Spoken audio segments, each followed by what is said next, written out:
Let's talk about Doksuri, also known as Egay in the Philippines, with the storm system continuing to start to strengthen as it slowly moves off towards the north. But here's the deal.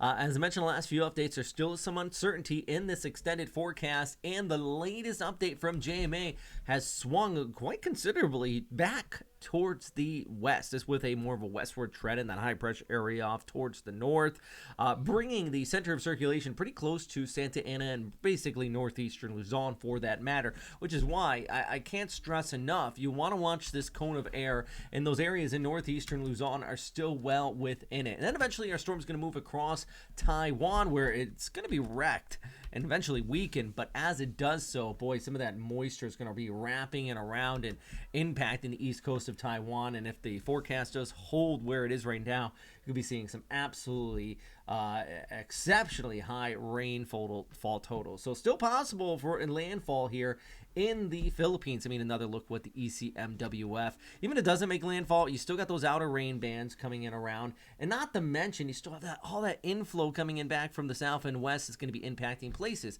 like Manila, the NCR, and out here in Region 1, out there on the west coast of the Philippines. And eventually our storm system kicking off there towards the north, and you see that. All right, so let's just actually take a look at some of the long-range guidance here. Not long-range, but just comparing up a few different models. First of all, I mean, this is just what the GFS ensemble is, and it's not tight.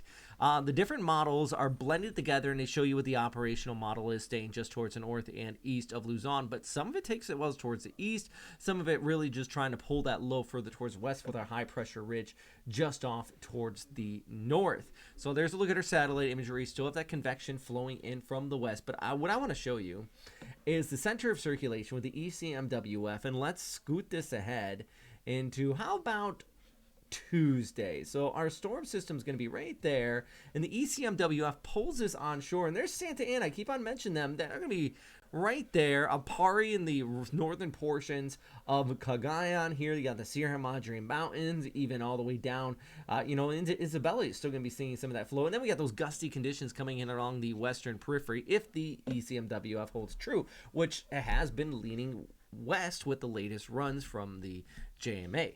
Now, JMA is a blend of GFS and ECMWF, it looks like, because the GFS still keeps it well offshore, but you still have those outer rain bands and that inflow wrapping it around, which means gusty conditions for places like Santa Ana here in the Cagayan, basically province from Apari all the way back towards the north and west of Luzon. So, my goodness, there's still, unfortunately, some uncertainty. I would love to sit here and say, yeah, we're definitely going to see this, and this, but I would always lean to worst case scenario, not the hype, but just to make sure people are prepared. And at this time, it does look like, the worst case scenario is this is going to skirt northeastern Luzon, and a good portion of northern Luzon is going to get impacted.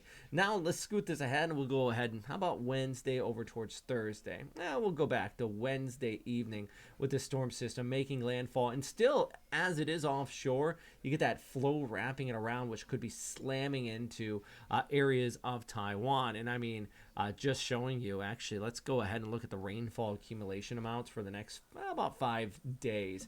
Yeah, look at that. This is 600 millimeters of rain. Then down towards the south, Apari, 600 millimeters. I mean, it is going to be a rainmaker with this storm system, even aside from the threat of storm surge and damaging winds. Speaking of storm surge, let's go back to Tuesday here, the northern coast of Luzon. If the ECMWF kind of continues to confirm that landfall here, we could be seeing those winds wrap around from the north, and places like Apari and the Cagayan River, for that matter, could back up with some of that inflow. And I mean, even with the GFS scenario, that still could be the case. So you still want to watch out for that threat of surge and, of course, damaging winds aside if this does intensify, which I think if it gets organized enough, it could rapidly intensify with these very warm sea surface temperatures out here of the Philippine Sea.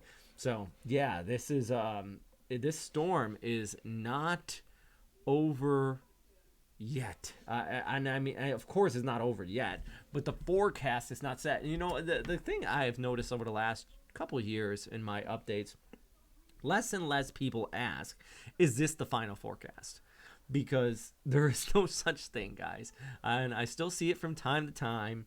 You want to continue to check back in. You want to continue to be updated because it's never the final forecast. It's always evolving and with the new data and our storm system intensifying, and based on everything we're seeing right now, this could get closer to Luzon. I know my last update I said it looks like it's going to stay offshore, but it's a funky storm system as it's slowly organized, interacting with our high pressure area towards the north.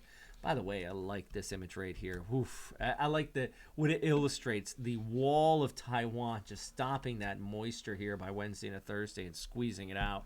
But yeah, I mean, things change. And right now we're seeing that center of circulation evolve, become a little bit tighter further towards the south, and that equals more of a westward trend. So, of course, know your information through official sources. Pagasa is your go-to source in the Philippines, the CWB in Taiwan, JMA in the southern Japanese islands. If you are in the military, make sure you check out your local bases and JTWC on top of that. I am going to be sparse in as far as these updates are concerned over the next few days. So hopefully, yeah, I'll still be posting stuff on Facebook. If you don't already follow me on Facebook, please do so. It is Robert Speta Weather. I post some stuff there. Outside of these YouTube updates, of course, I'm going to try my best. But the thing is, I'm getting on a flight out to Tokyo here in just tomorrow. So, yeah. Anyways, that's all for today, guys. Thanks for watching. And as always, number one thing is, of course, stay safe out there.